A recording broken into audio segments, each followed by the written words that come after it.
말씀을 잠깐 정리해 보겠습니다. 야고보는 지혜와 총명이 있는 자가 누구냐 질문을 던졌습니다. 지혜와 총명이 있는 자가 누구냐? 왜 이렇게 질문하는 것일까요? 왜 이렇게 질문하는 것일까요? 지혜와 총명을 가지고 있다면 말만 하지 말고 보여달라는 것이죠. 그러면 무엇으로 지혜를 보여줄 수 있다고 말씀했습니까? IQ 높은 것으로 지혜 있다고 하는 것입니까? 그것으로 보여주는 것이 아니라 위로부터 하나님이 주신 지혜는 착한 행실과 온유함으로 드러나고 보여진다. 이렇게 말씀했습니다. 따라서 성경이 말씀하시는 위로부터 난 지혜는 세상적인 지혜, 땅의 지혜와는 다른 것이죠. 그래서 위로부터 난 지혜는 첫째 성결이고 그 다음에 화평, 관용, 양순, 군율, 선한 열매가 가득하고 거짓과 편견이 없는 것이었습니다. 땅의 지혜의 결과는요, 혼란이었어요. 혼란, 우리를 혼란스럽게 만들어요. 그런데 하늘의 지혜의 결과는 화평을 가지고 온다라고 말합니다. 그렇다면 어떻게 해야 하늘의 지혜가 우리에게 임합니까? 사모하라고 말씀을 드렸죠. 사모하라고. 그 지혜를 사모하라고 했습니다. 후히 주시고 꾸짖지 아니하시는 하나님께 구하라고 말씀했습니다. 그리고 포도나무에 가지가 붙어 있으면 좋은 열매를 맺는 것처럼 하나님 안에 거할 때 그 열매로 천상의 지혜를 얻게 된다. 이렇게 말씀을 하였습니다. 저와 우리 모든 성도님들이 위로부터 오는 천상의 지혜자가 되시기를 주님의 이름으로 축복합니다. 오늘 본문을 말씀을 보시면요, 야고보는 또 이어서 질문을 하고 있습니다. 무엇이라고 합니까? 4장 1절에 너희 중에 싸움이 다툼이 어디로부터 나느냐? 아주 놀라운 질문을 하고 있어요. 놀라운 질문을.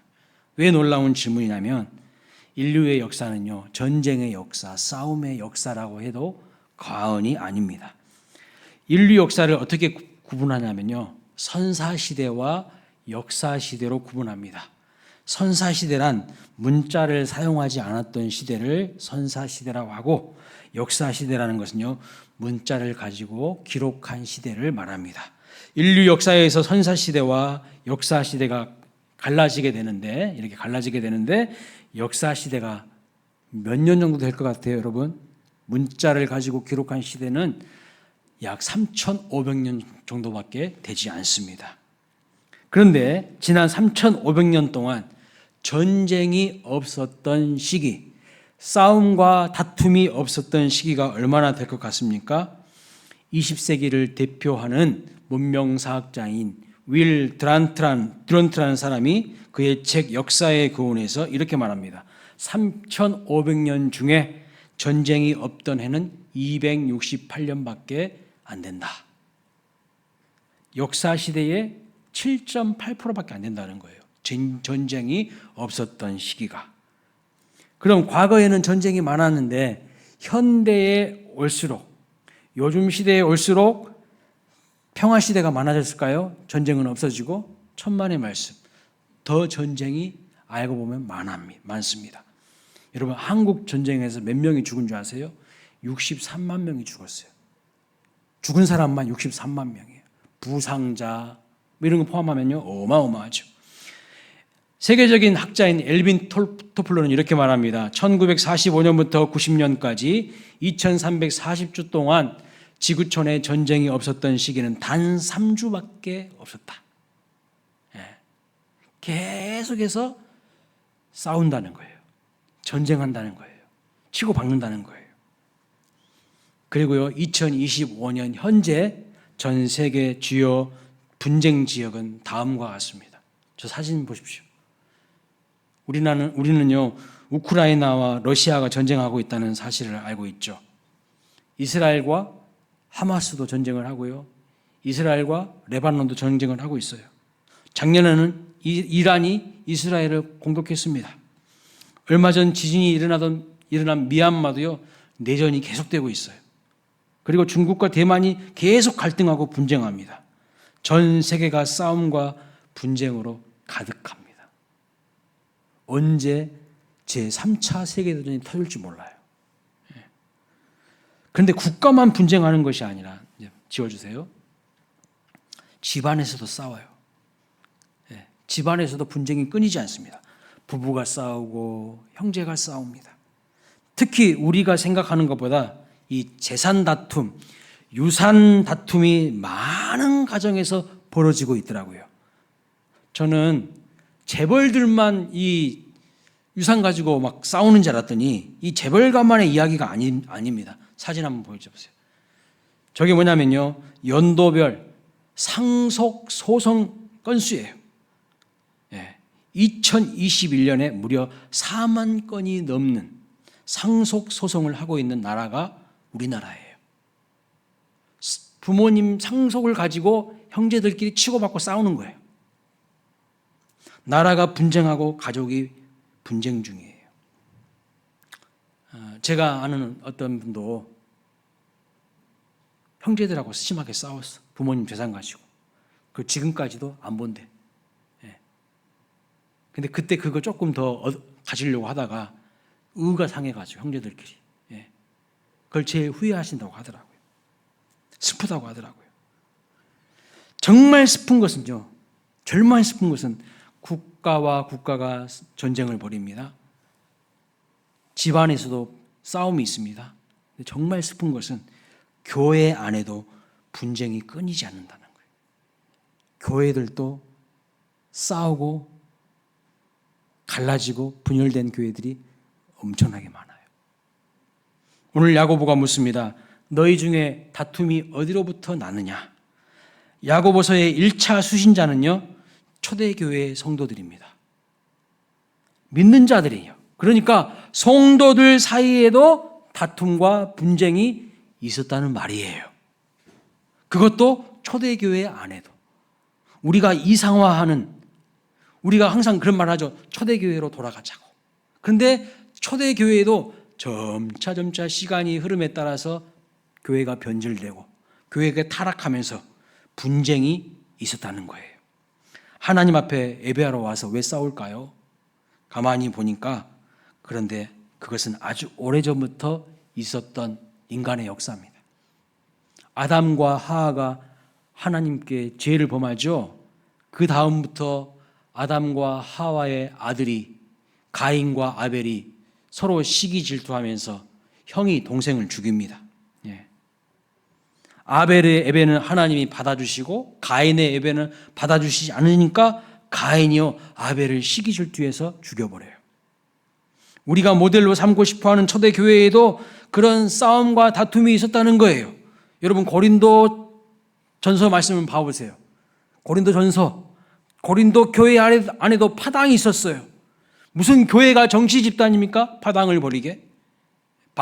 아볼로파, 바울파, 게바파, 심지어 그리스도파 해가지고 사람들 중심으로 끼리끼리 뭉쳐가지고 서로 으르렁거리고 싸웠어요.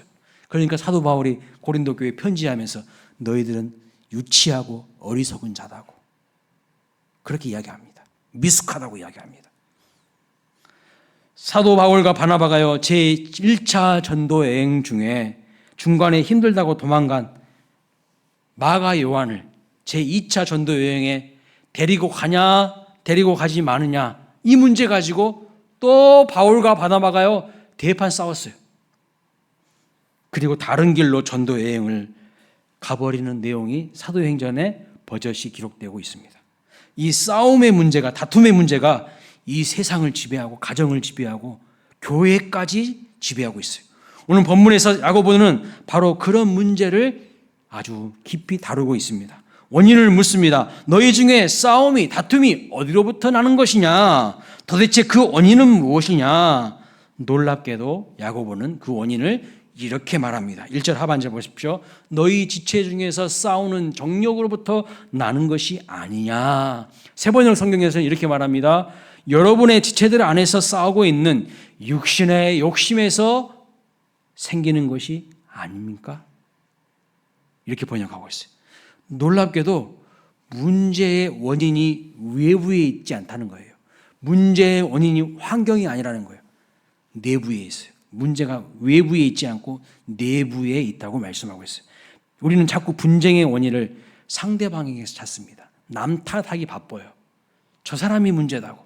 아니라는 거예요. 우리 속에 있는 욕심에서부터 그 근본이 비롯된다고 말씀하고 있어요. 국가 간의 분쟁을 보면요, 저 나라가 악한 나라이기 때문에 싸운다고 합니다. 부부 간의 분쟁에서도 보면 저 남자가 속이 좁아서 싸운다고 합니다. 저 여자가 너무 예민해서 싸운다고 합니다. 교회에서 성도들이 서로 싸우는 이유도요, 상대방이 문제가 많아서 싸운다고 합니다. 아니에요. 야고보는요, 원인이 환경에 있는 것이 아니라 외부에 있는 것이 아니라 1차적으로 그 문제의 원인은 나라는 거예요. 내 속에 욕심으로부터 비롯된다고 분명히 말씀하고 있어요. 아무리 대의 명분을 말하고 그럴듯한 수식어를 갖다 붙인다고 할지라도 근본적인 문제는 나라는 겁니다. 내 속에 정욕과 내 안에 타락한 자아가 1차적인 원인입니다. 야고보는 좀 더 구체적으로 말합니다. 욕심과 시기 때문이라고 말씀하고 있어요. 2절 말씀 보세요. 너희는 욕심을 내어도 얻지 못하여 살인하며 시기하여도 능히 취하지 못함으로 다투고 싸우는도다. 욕심과 시기 때문에 싸우는데 좀 더 구체적으로 살펴보면 그 욕심을 내었는데도 얻지 못하는 거예요. 욕심을 내었는데도 얻지 못하는 겁니다. 내가 욕심을 부렸는데도 뜻대로 안 돼서 싸우는 거예요. 내 뜻대로 안 돼서. 교회에서 왜 싸웁니까? 뭔가 내 뜻대로 교회가 돌아가지 않으니까 싸우는 겁니다. 그런데 정말 무서운 것은 내가 욕심을 내어도 얻지 못하면 살인을 해버린다는 거예요. 살인. 여기서 말하는 살인은요, 물리적으로 사람을 죽인다는 것이 아니에요. 무슨 뜻인가? 요한일서 3장 15절에 보면 이렇게 말합니다. 그 형제를 미워하는 자마다 살인하는 자니. 여러분, 지금까지 인생을 살아오면서 몇 번 살인하셨습니까? 수십 번, 수백 번 살인했죠. 마음으로 미워하는 것이 살인이네요. 마음으로 그 형제를 죽이는 겁니다. 내 뜻대로 안 되니까요, 서로 미워하고 살인합니다. 그리고 시기 때문이라고 말씀하고 있어요. 인정하기 쉽겠지만 그 배후에는 시기가 있어요. 시기심. 이 시기의 사전적인 의미는 다음과 같습니다. 다른 사람이 잘 되는 것을 참을 수 없는 마음, 혹은 다른 사람이 누리는 것에 대해 분개하는 마음. 좀 더 노골적으로 말하면 다른 사람의 일이 안 되기를 바라는 마음이 시기예요. 그래서 시기는요, 다른 사람과의 비교에서 오는 열등감입니다. 자꾸 나와 다른 사람을 비교하면서 내 마음속에 있는 열등감이 시기예요. 그래서 최초의 살인은요, 이 시기 때문에 벌어졌는데 가인이 아벨을 시기 질투해서 죽였어요. 그래서 시기라는 단어를 라틴어에서 살펴보니까 이런 말을 합니다. 엔비디아. 이 엔비디아에서 영어 엔비, 시기라는 단어가 왔어요. 근데 이 엔비디아는 무슨 뜻을 가지고 있냐면 악의를 가지고 바라보다, 이런 뜻입니다. 악의를 가지고 바라보다. 악한 눈으로 삐딱한 관점으로 상대방을 바라보는 거예요. 좋은 마음으로 상대방을 바라보는 것이 아니라 왜곡되고 편협한 삐딱한 악의를 가지고 남을 바라보니까요, 다 허물만 보이는 거야. 다 안 좋게 보이는 거죠. 왜곡된 눈으로, 편협한 눈으로 바라볼 때 우리는 상대방을 왜곡해서 보게 된다는 거죠. 영화 아마데우스를 보신 적이 있습니까? 거기 보면요, 살리에르라는 궁중음악가가 나옵니다. 자기에게 재능을 주신 하나님께 감사하면서 찬양하는 삶을 살아갑니다. 그런데 어느 날 자기의 재능을 뛰어넘는 천재 모차르트가 딱 등장해요. 천재 모차르트가. 그 모차르트의 별명이 뭐냐면 아마데우스예요. 그래서 아마는 사랑이란 뜻이고요, 데우스는 하나님이란 뜻인데, 아마데우스가 뭐냐? 하나님께 사랑받는 자라는 뜻이에요. 그 사람이 바로 모차르트란 뜻입니다. 그 살리에르가 궁중음악가인데 심혈을 기울여서 작곡을 합니다. 근데 모차르트는요, 그 곡을 한 번만 딱 듣고도 연주해 버리는 거예요. 탁월한 재능을 가지고 있어요. 그리고 그 살리에르가 심혈을 기울여서 애써서 만든 곡을요, 한 번 듣고 그냥 악보도 보지 않고 연주해 버릴 뿐만 아니라 그 곡보다 더 탁월한 곡도 글 속에서 만들어 버려요. 그러니까 이때 충격을 받고 살리에르가 이제부터 모차르트를 쳐다보는데 시기하는 눈으로 봅니다. 시기하는. 샬리에르가 심혈을 기울여 작곡을 했는데 세상의 모차르트는요, 그것을 비웃듯이 한 번만 듣고 악보를 보지 않고 연주를 해버리는 겁니다. 그런데 이 일이 있은 후에 그 영화를 보면요, 하나님을 찬양했던 샬리에르가 점점 마음이 시기질투로 가득 차지는 거예요. 하나님을 찬양했던 사람 마음에 시기질투가 가득 차는 거예요. 그러면서 십자가를 째려보면서, 십자가를 분노에 찬 눈빛으로 째려보면서 하나님께 원망하는 말을 하는 것을 볼 수가 있어요. 여러분, 성경에 등장하는 시기질투의 화신이 누굽니까? 사울이에요. 사울이 다윗을 시기하는데 흥미로운 말씀을 성경이 하고 있습니다. 사울의 질투를 눈으로 표현하고 있어요. 거기 사무엘상 18장 9절 말씀 보세요. 그날 후로 사울이 다윗을 주목하였더라. 이 주목하다는 말은요, 긍정적인 눈으로 봤다는 것이 아니라 삐딱한 눈으로, 시기하는 눈으로 째려봤다는 거예요. 쳐다봤다는 거예요. 항상 분노에 찬 눈빛으로, 시기하는 눈빛으로 바라봤다는 뜻입니다. 그날 후가 언제일까요? 백성들이 사울은 천천히요, 다윗은 만만이라고 했을 때, 골리앗을 물리치고 온 다윗을 향해서 백성들이 막 노래를 불렀을 때 사울의 마음속에 시기질투가 확 올라와 버린 거예요. 그날 이후로 시기의 눈으로 주목한 것이죠.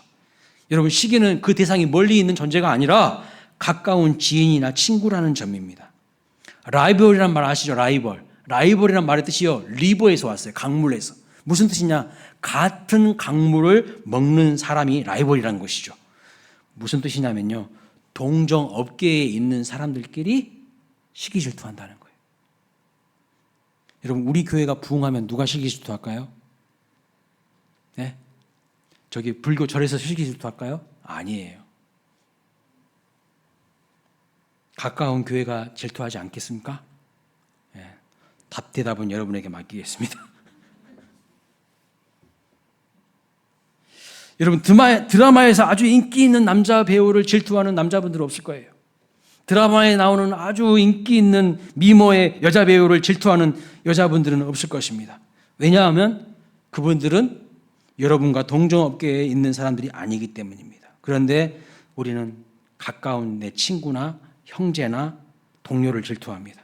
우리는 멀리 있는 사람을 시기 질투하는 것이 아니라 꼭 보면 가까운 사람들을 시기 질투해요. 같은 교회 안에서 시기 질투해요. 내 친구, 내 동료를 질투합니다. 형제를 질투합니다. 가인이요, 형이고 아벨이 동생인데 가인이 아벨을 시기하고 질투해요. 그래서 죽이는 거예요. 요셉의 형들이 요셉을 보면서 아버지의 사랑을 독차지한다는 것을 알고 요셉의 형들이 요셉을 시기 질투해서요, 노예로 팔아버려, 인신매매해버립니다. 사울이요, 다윗을 시기합니다. 사울과 다윗의 관계는요, 장인과 사이예요. 심지어 아들 압살롬이요, 아버지 다윗을 향해 쿠데타를 일으킵니다. 시기는 아주 위험한 죄예요. 왜냐하면 하나님의 주권에 대한 도전이기 때문입니다. 인정하기 싫지만 그 사람이 가진 재능, 그 사람이 가진 탁월한 지식, 용모, 매력, 재치, 모든 것 다 하나님 주신 거 아닙니까?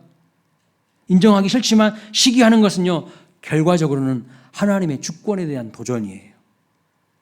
시기의 칼끝은 그래서 항상 하나님을 향합니다. 누구는 저렇게 많이 주고 나는 이것이 뭐야? 하나님께 원망하고 불평하면서 칼끝을 하나님께 향하는 거예요. 그래서 아마데우스 영화에 보면요, 샬리에르가 십자가를 탁 분노의 눈빛으로 쳐다보면서 하나님을 원망하는 의미심장한 말을 하는 것을 볼 수 있어요. 저 영화 아마데우스에 나오는 샬리에르의 모습이에요. 누구를 보고 있는 거예요? 십자가를 바라보고 있는 거예요. 근데 요즘 이제 유행하는 지브리로 제가 바꿔보니까 저렇게 나오더라고요. 시기는요, 하나님께서 나에게 주신 것도 많은데 그것을 인정하지 않고 감사하지 않는 죄이기도 합니다. 여러분, 따지고 보면 나도 받은 게 많아요. 그런데 내가 받는 것은 보지 못하게 만드는 죄가 시기예요. 그래서 성경은 우리에게 욕심과 시기를 버려야 된다고 말씀하고 있어요. 베드로전서 2장 1절 말씀 보세요. 그러므로 모든 악독과 기만과 외식과 시기와 모든 비방하는 말을 버리라고 말씀하고 있어요. 쓰레기라는 거예요. 쓰레기. 쓰레기를 왜 내 마음속에 가득 담아놓냐는 거예요. 뭐가 좋은 것이라고. 쓰레기통입니까? 쓰레기통 아니잖아요. 버리랍니다. 왜냐하면 시기는 상대방으로 망하게 하는 것이 아니라 나를 망하게 한다는 거 말씀하고 있어요. 잠언 14장 30절 말씀 보십시오. 평온한 마음은 육신의 생명이나 시기는 뭘 썩게 한다고요? 뼈를 썩게 한대요. 누구 뼈? 시기한 그 사람 뼈. 자기 뼈를 썩게 하는 거예요. 시기는 자기 뼈를 썩게 합니다. 성경을 보면 시기한 사람은 다 망했어요. 가인이요 저주받았습니다. 다윗을 시기했던 사울 자살로 인생 망쳤어요. 요셉을 시기했던 그의 형님들 결코 형복하지 않았습니다. 모차르트를 시기한 살리엘은요 나중에 어떻게 되는가? 정신병원에 입원해가지고 거기서 사망합니다. 미쳐버린 거예요. 정신병원에 입원할 정도로. 시기 질투는요 사람 미치게 만드는 거예요. 여러분 나를 위해서도 공동체를 위해서도 시기 질투를 버리시기 바랍니다. 그리고 꼭 기억해야 되는 것은 내가 바로 사랑받는 존재라는 것을 믿으시기 바랍니다. 남에게 눈을 돌리지 말고 하나님의 관점으로 나 자신을 바라볼 수 있어야 돼요. 시기는 끊임없이 상대방이 가진 것을 바라보는 거예요. 상대방이 가진 거. 그런데 나를 보십시오. 남의 떡이 커 보이지만 내가 받은 떡도 괜찮다는 것을 알아야 돼요. 사울 이야기를 해볼까요? 사울이요 다윗을 자꾸 이상한 삐딱한 눈으로 주목하지만 눈을 돌려서 하나님의 관점으로 자기를 봤다면 감사할 게 한두 가지가 아니에요. 너무 많아요. 감사할 게. 사무엘상 9장 1절 말씀 보세요. 사울을 이렇게 소개하고 있습니다. 베냐민 지파의 기스라 이름하는 유력한 사람이 있으니, 기스가 누구냐면요 사울 왕의 아버지예요. 자기 아버지가 유력한 힘 있는 사람이라고. 이어서 9장 2절 보십시오. 기스에게 아들이 있으니 그의 이름은 사울이요 준수한 소년이라. 이스라엘 자손 중에 그보다 더 준수한 자가 없고 키는 모든 백성보다 어깨에 이만큼 더 컸더라. 얼마나 감사할 게 많습니까? 사울은 키도 크고 외모도 준수하고 아버지도 유력한 사람이에요. 그런데 사울은 자꾸 시선을 다윗만 바라보는 거예요. 다윗만. 여러분 다른 사람과 나를 비교하지 마시고 하나님이 내게 주신 것을 보시기 바랍니다. 받은 복을 세워보시기 바랍니다. 그리고 받은 것에 감사하시기 바랍니다. 받은 것에 감사하지 않은 사람은요 있는 것도 하나님 빼앗은다고 말씀했어요. 성경에 보면 이렇게 시기 질투하지 않고 항상 감사하면서 만족하면서 진취적인 사람이 나오는데 누구냐? 갈렙이에요. 갈렙은 모세의 후계자가 된 여호수아를 시기 질투하지 않았습니다. 사실 여호수아와 갈렙은요 쌍벽을 이루는 사이였고 서로 라이벌 같은 그런 존재였습니다. 가나안 땅을 정탐하고 왔을 때도요 이 여호수아와 갈렙만 믿음의 보고 긍정적인 보고를 합니다. 그런데 후계자가 다음 리더가 여호수아가 되었을 때요 갈렙은 그것에 대해서 시기 질투하지 않았어요. 만약 갈렙이 여호수아에 대해서 시기 질투했다면 정말 불행한 삶을 살았을 것이고 이스라엘 공동체도 큰 분쟁과 어려움이 발생했을 것입니다. 그런데 갈렙은요 여호수아의 리더십을 인정하는 거예요. 그것은 곧 누구를 인정하는 것일까요? 여호수아를 리더십으로 세우신 하나님의 주권을 인정하는 거예요. 그리고 자신은 가장 점령하기 어려운 헤브론 산지를 달라고 요구합니다. 가장 좋은 땅 평지를 달라고 요구하는 게 아니라 가장 점령하기 어려운 헤브론 산지를 달라고 하는 거예요. 젊은 날에 자기에게 약속하신 그 산지를 내게 주소서. 노년이 되었음에도 포기하지 않고 진취적으로 이 산지를 내게 주소서 외치는 겁니다. 얼마나 멋집니까? 시기 질투에 빠지지 않고 열등감에 빠지지 않고 다른 사람과 나를 비교하지 않고 하나님의 주권을 인정하면서도 남들은 쳐다보지도 않는 그 땅, 평지도 아니고 산지인데 하나님 나 지금도 할 수 있습니다. 나에게 그거 주세요. 하나님이 약속하시지 않았습니까? 이렇게 진취적으로 나아가는 사람 얼마나 멋집니까? 근데 오늘 우리는요, 맨날 시기 질투하고 있어요. 맨날 시기 질투하고. 남 뒤에서 험담하고. 또 달란트 비유에서 진짜 귀한 사람이 한 사람 나오는데 2달란트 받은 사람이에요. 여러분, 가장 어떻게 보면 억울할 수 있는 사람이요, 이 2달란트 받은 사람입니다. 처음부터 누구는 5달란트 주고, 그 사람은 2달란트를 받습니다. 기분 나쁠 수 있습니까? 없습니까? 기분 나쁠 수 있어요. 그런데 기분 나빠하지 않습니다. 1달란트 받은 사람은요, 이때부터 기분이 삐져버렸어. 나한테 왜 1달란트밖에 안 줘? 이때부터 기분이 삐져가지고 아예 일을 안 해버려요. 그런데 이 2달란트 받은 사람은요, 아무 이야기하지 않습니다. 그냥 2달란트 받은 것에 만족합니다. 또 이 사람이 귀한 게 뭐냐면, 이 2달란트 받은 것을 가지고 열심히 일해서 2달란트를 또한 남깁니다. 5달란트 받은 사람은 열심히 일해서 5달란트를 남겼어요. 그런데 1달란트 받은 사람은요, 일을 안 했습니다. 그러니까 주인이 화를 내면서 1달란트 준 사람에게, 받은 사람에게서 그 1달란트 빼다 가지고 누구한테 줍니까? 5달란트 받은 사람에게 줍니다. 여러분, 좀 이상하지 않습니까? 2달란트 받은 사람에게 줘야 되는 거 아닐까요? 그래야 페어한 거 아닙니까? 누구는 처음부터 5달란트 줬잖아. 나는 2달란트 줬잖아. 나도 열심히 해서 2달란트 남겼잖아요. 근데 기왕이면 1달란트 받은 사람에게서 빼서 그 1달란트, 2달란트 받은 사람한테 주면 좋지 않습니까? 근데요, 주인이 누구한테 주냐면 많이 남긴 5달란트 받은 사람에게 준다는 사실입니다. 그런데 더 중요한 것은 성경 어디를 봐도 이 2달란트 받은 사람이요, 불공정하다고 컴플레인 제기하지 않습니다. 그냥 내게 있는 것에 만족합니다. 2달란트 받은 사람은 시기 질투하지 않아요. 시기 질투가 없어요. 주어진 것에 감사하면서 주어진 것을 가지고 열심히 최선을 다해서 살아가는 사람, 그 사람이 2달란트 받은 사람이에요. 다른 사람과 비교하지 않습니다. 이런 사람들이 많은 가정과 교회가 행복한 공동체가 될 수 있어요. 여러분은 몇 달란트 받으신 분들입니까? 1달란트 받아가지고 나한테 1달란트밖에 안 줬습니까? 에휴, 삐져가지고 일 안 해버려. 그 사람은요, 그 1달란트도 하나님 뺏긴다는 걸 아셔야 돼요. 그런데 여러분, 우리가 정말 중요하게 생각해야 하는 것이 한 가지 있는데, 그것이 무엇이냐면 바로 내가 시기하고 질투하고 미워하고 있는 그 사람도 아픔과 슬픔이 있는 사람이라는 것을 꼭 아시기 바랍니다. 절대로 하나님은요, 다 주지 않습니다. 다 주지 않아요. 완벽해 보이는 그 사람 역시 부족한 것이 있어요. 그 사람도 괴로움이 있다는 것을 여러분이 꼭 아시기를 바랍니다. 제가 일산에서 부목사 생활을 한 적이 있는데, 그 교회 성도가 한 3,000명 되는 교회였어요. 제가 맡은 교구가 한 600명 되었는데 하루에 평균 신방을 6가정을 합니다.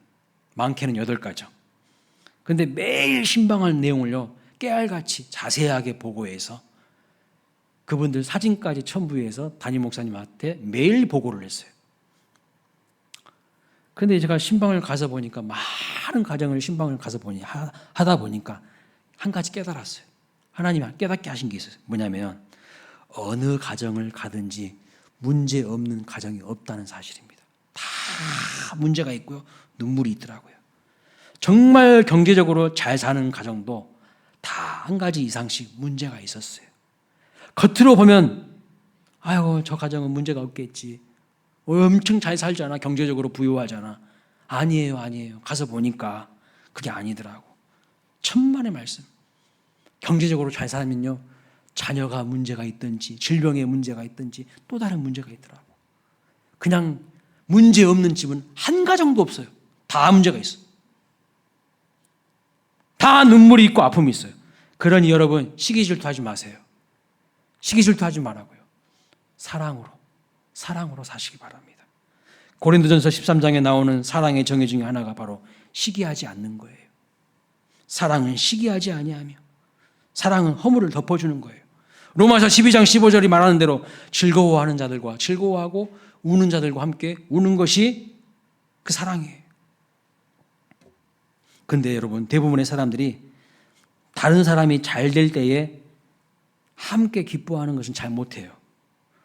다른 사람이 어렵고 불쌍하면요, 어이구 불쌍해서 그 위로해주고 그것은 잘해요.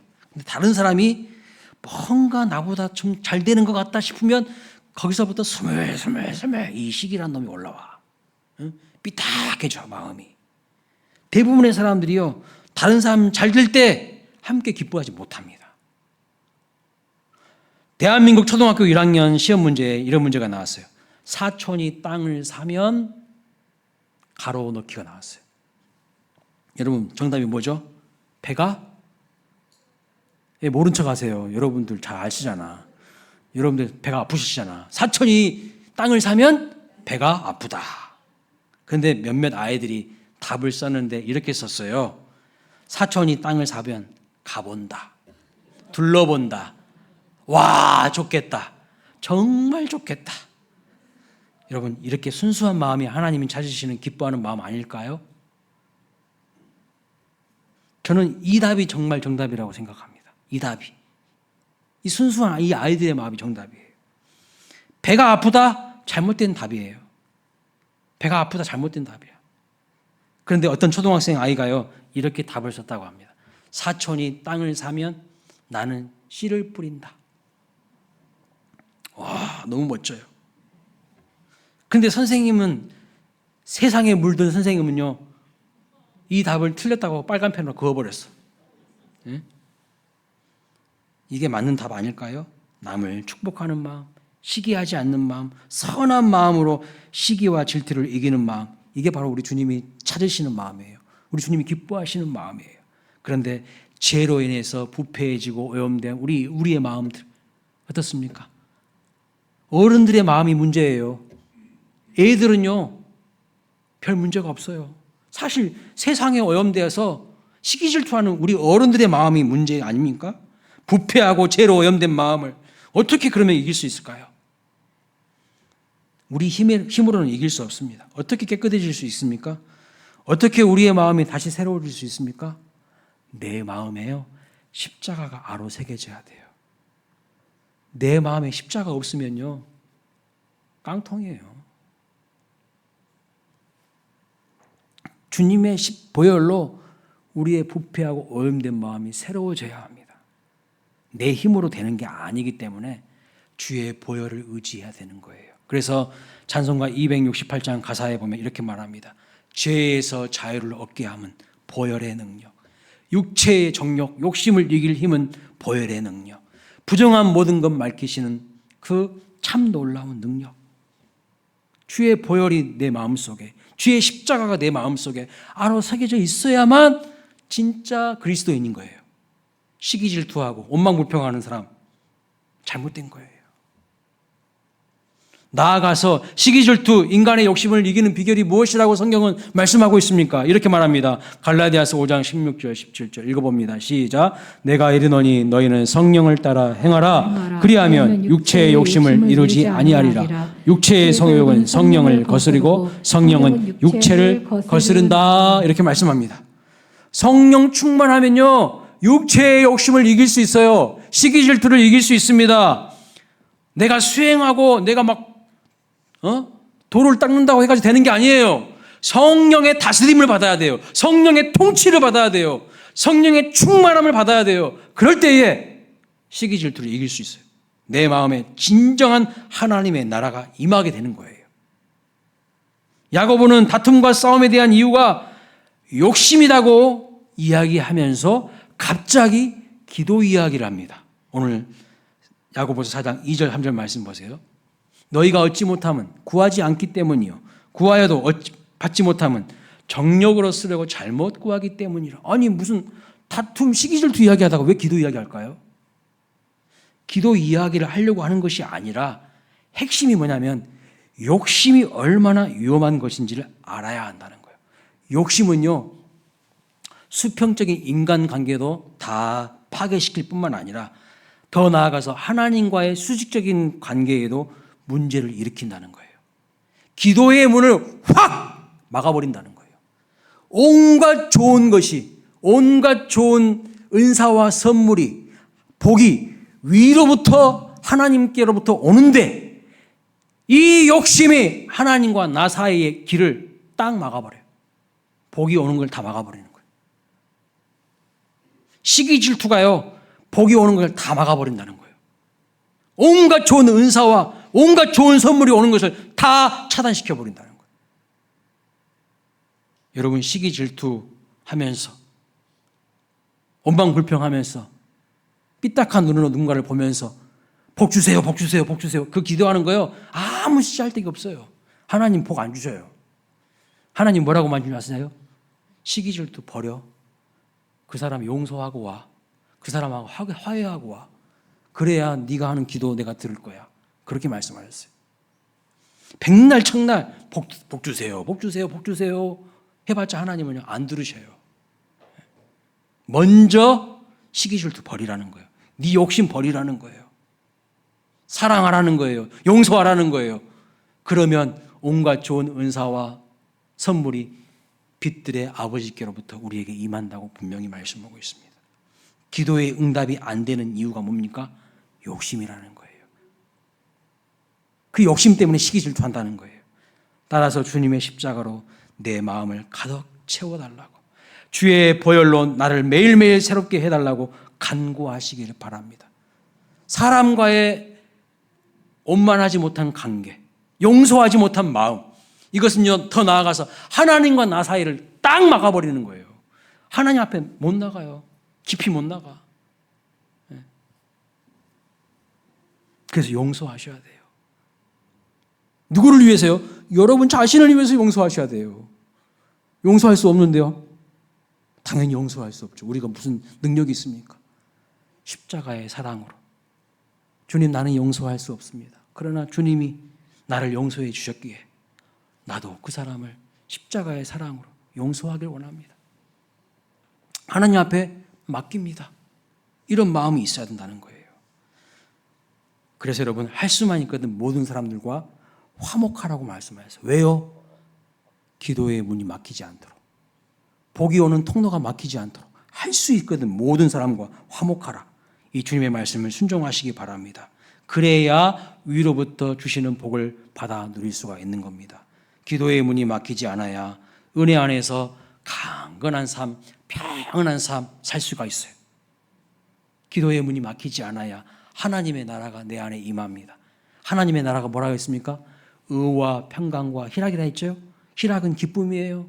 평강과 기쁨은요, 관계의 문이 막히면 없어요. 하나님 나라가 임하지 않아요. 땅에서 매이면 하늘에서 매일 거라고 했어요. 땅에서 풀면 하늘에서도 풀린다고 했어요. 여러분, 누군가를 용서하지 못한 마음이 있습니까? 저 인간 내가 진짜 그 마음 그대로 하나님 앞에 올려드리세요. 하나님, 내 마음이 이렇게 상해 있어요. 저 인간만 보면 시기 질투가 올라와요. 저 인간만 보면 원망불평이 올라와요. 하나님, 내 마음 고쳐달라고. 주의 보혈로 내 마음을 깨끗게 해달라고. 주의 십자가 사랑이 내 마음 중심에 아로새겨질 수 있게 해달라고. 그리고 날마다 성령 충만함을 사모하고 간구하시기 바랍니다. 성령 충만함이 뭐죠, 여러분? 하나님의 통치와 다스림을 받는 거예요. 성령의 완전한 지배를 받는 것이 성령 충만함이에요. 성령이 나의 지성과 감정과 내 의지, 전 인격을 완전히 다스리시는 것. 그 상태를 성령 충만함이라고 하는 거예요. 그렇지 않으면 내 인간의 본성이, 나의 옛 자아가 또 올라와가지고 누군가를 난도질하고 있어요. 누군가를 도마 위에 올려놓고 얼마나 씹어대는지 몰라요. 따다다다. 예? 시기질투하고, 시기질투 다툼을 버리시고 항상 주님 안에서 성령 충만함으로 화평한 삶을 누리는 그런 은혜가 있으시기를 주님의 이름으로 축원합니다.